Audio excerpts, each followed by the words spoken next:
আজকে 14 মাসে বাংলাদেশ আবারও প্রতিনিধিত্বহীন একটি দেশ হিসেবে পরিচালিত।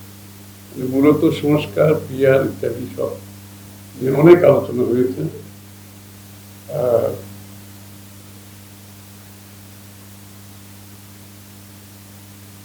অভ্যুত্থান পরবর্তী সময়ে এই সমস্ত দেশে এটা হিস্টোরিক্যালি দেখা গেছে, তারা যত তাড়াতাড়ি গণতান্ত্রিক অর্ডারে ফিরে যেতে পেরেছে ওই দেশগুলো কিন্তু ভালো আছে এবং ওই দেশগুলো ভালো করেছে। আর যে দেশগুলো এরকম একটা তর্ক বিতর্কে জড়িয়ে বিভিন্ন ইস্যু সামনে এনে এই নির্বাচনকে বিলম্বিত করেছে, সেই সমস্ত দেশে আপনি গৃহযুদ্ধ, সামাজিক বিভক্তি এবং অর্থনৈতিক বিপর্যয় ঘটেছে। এটা প্রমাণিত, এটা রিসার্চের মাধ্যমে প্রমাণিত। যারাই বিভিন্ন তর্ক বিতর্কে জড়িয়ে ডেমোক্রেটিক অর্ডারকে বিলম্বিত করেছে সেই সমস্ত দেশে আজকে অবস্থা খুবই খারাপ। 14 মাস পরে এখনো তর্ক বিতর্ক চলছে। অথচ আমাদের পাশে একটা এক্সাম্পল, নেপালে একটা বিপ্লব, একটা অভ্যুত্থান হয়েছে। দায়িত্ব দিয়ে প্রথম যে কাজটা করলো, তার একটা নির্বাচনের দিন ঘোষণা করে দিয়েছে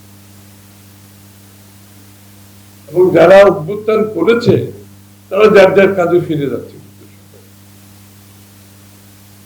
আরেকজন বলেছেন, অন্য ভাই বলেছেন, শ্রীলঙ্কাতে তারা তো কোনো সংস্কার নিয়ে আলোচনা করছে, তারা নির্বাচনের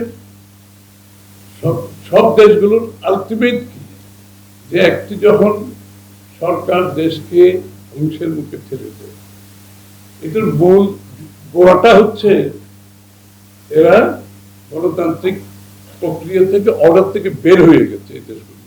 যেমন আমাদের দেশে যেটা হয়েছে, যে একটা 15-16 বছর একটা দেশে প্রতিনিধিত্বহীন একটি সরকার দেশ চালিয়েছে, যার কারণে আজকে বাংলাদেশ যেখানে দাঁড়িয়ে আছে, যে অর্থের মধ্যে আমরা পড়েছি, সেখান থেকে উঠার চেষ্টা করছি।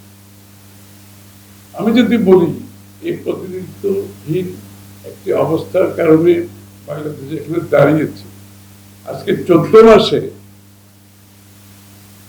হ্যাঁ ঠিক আছে, সেটা একভাবে খারাপ কাজ করছে। আজকে 14 মাসে বাংলাদেশ আবারও প্রতিনিধিত্বহীন একটি দেশ হিসেবে পরিচালিত। এখানে কিন্তু কোনো জনগণের প্রতিনিধি নাই। আপনারা যখন পুলিশের কথা বলেন, সরকারি কর্মকর্তা বলেন, ব্যবসার কথা বলেন, বিনিয়োগের কথা বলেন,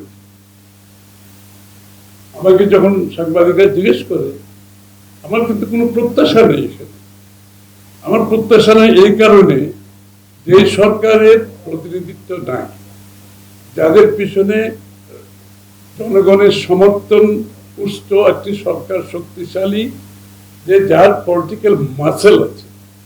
পলিটিক্যাল মাসেলটা আসে করতে গিয়ে জনগণের সমর্থিত একটা সরকারের মধ্যে, এটা আজকে 14 মাস ধরে অনুপস্থিত, যেটা গত 16 বছর ধরে অনুপস্থিত ছিল। তো সেই ধারা থেকে পরিবর্তন করতে হলে ফার্স্ট থিং বাংলাদেশের মানুষের প্রত্যাশা হচ্ছে তারা একটা গণতান্ত্রিক ভাবে নির্বাচিত সরকার দেখতে চায়, একটা প্রতিনিধিত্বশীল সরকার দেখতে চায়,